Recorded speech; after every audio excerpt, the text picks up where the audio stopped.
सभी को नमस्कार। आज हम चर्चा करेंगे वल्नरेबल पेशेंट एवं हाई रिस्क। ये हमारे डिस्ट्रिक्ट लेवल हॉस्पिटल और सीएससी के चेकलिस्ट में E5 में मिलेगा। इसमें सिर्फ 2 चेक पॉइंट्स है, इसलिए बहुत इम्पॉर्टेंट हो जाता है इसके विषय में पूरी जानकारी रखना, क्योंकि हम जानते हैं कि क्राइटेरिया में हर स्टैंडर्ड में 50% प्लस नंबर आना चाहिए। तो इसमें सिर्फ 2 चेक पॉइंट है। एक चेक पॉइंट है वल्नरेबल पेशेंट, एक चेक पॉइंट है हाई रिस्क पेशेंट। तो हाई रिस्क पेशेंट के विषय में तो सबको आइडिया है कि हाई रिस्क पेशेंट में जो सीरियस मरीज होते हैं उस डिपार्टमेंट में उसको हाई रिस्क में लिया जाता है। जैसे मान लीजिए इमरजेंसी ले ले तो कार्डियक पेशेंट हुए, एक्सीडेंटल पेशेंट हुए, लेबर रूम ले लिए तो आपका इक्लेप्सिया की पेशेंट हो गई, HRP वाली पेशेंट हो गई, तो ये सब हाई रिस्क में आते हैं। लेकिन हम कंफ्यूज होते हैं, स्टाफ कंफ्यूज होता है वल्नरेबल पेशेंट में। तो वल्नरेबल पेशेंट के विषय में जान लीजिए। इसके वल्नरेबल पेशेंट के जानने के पहले हम वल्नरेबल का डिफिनीशन क्या होता है इसके विषय में जानें। इसके डिफिनीशन में सिंपल सा आप ये कह सकते हैं कि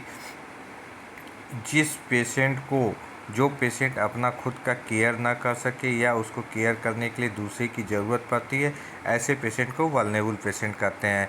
सिंपल इंग्लिश वर्ड में अगर देखें तो a patient who is or may be for any reason, किसी भी कारण से unable to protect and take care of him or himself, जो किसी भी कारण से अपने आप को प्रोटेक्ट नहीं कर सकता है। Such patient are prone to various risk, कुछ उस पेशेंट को कुछ रिस्क होते हैं विद इन द हॉस्पिटल के अंदर, जैसे सच एज फाल हो सकते हैं, इंजरी हो सकता है, नेगलेक्ट किए जा सकते हैं, अब्यूज़ किए जा सकते हैं, मेडिकल एरर्स हो सकता है, एंड एक्वायरिंग ऑफ इन्फेक्शन भी हो सकता है। तो this patient are under the vulnerable patient and vulnerable patient require special care. तो ऐसे पेशेंट के लिए स्पेशल केयर की ज़रूरत पड़ती है। तो इसमें हम आगे देखेंगे वल्नरेबल पेशेंट के अंतर्गत कौन कौन से पेशेंट आते हैं।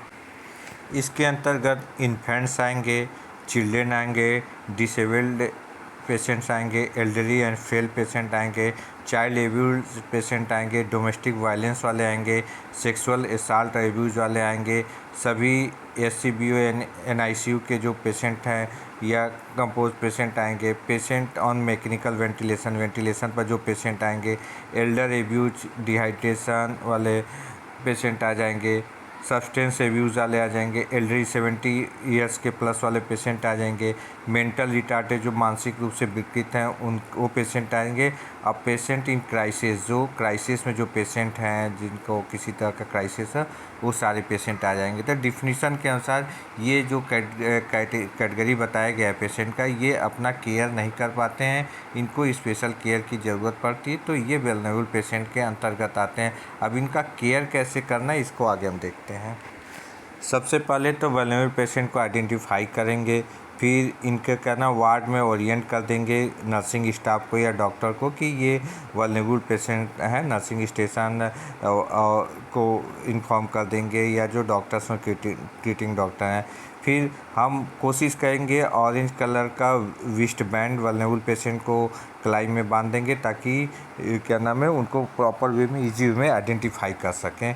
फिर उसके बाद हम क्या नाम है जो उनका केस शीट होता है, केस शीट बहुत इंपॉर्टेंट होता है कि अगर डॉक्टर्स देखने आ रहे हैं तो केस शीट से ही जान जाए कि वल्नरेबल पेशेंट है, तो केस शीट को किसी स्टिकर से लिखकर या उस पर मार्क कर देंगे कि this case sheet for the vulnerable patient.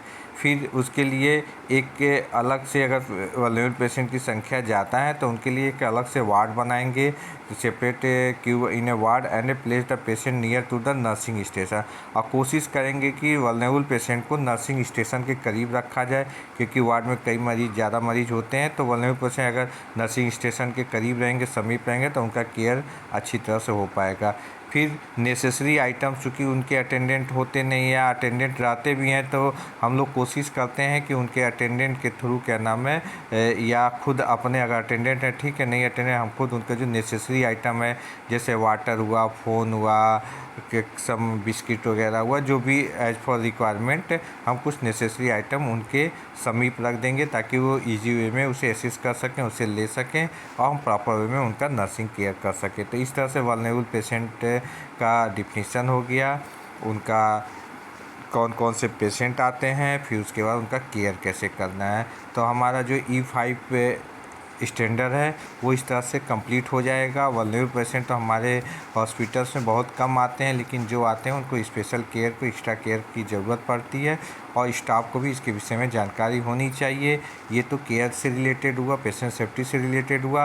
अगर एनक्वास सर्टिफिकेशन की बात करें तो इसमें सिर्फ 2 स्टैंडर्ड, इस स्टैंडर्ड में सिर्फ 2 चेक पॉइंट्स होते हैं, इसलिए इसे कंप्लीट रखना प्रॉपर वे में ये ज़रूरी होता है। कहीं ना कहीं ये हमारे सर्टिफिकेशन में दिक्कत कर देता है, इसलिए इसको कंप्लीट रखना बहुत ज़रूरी होता है।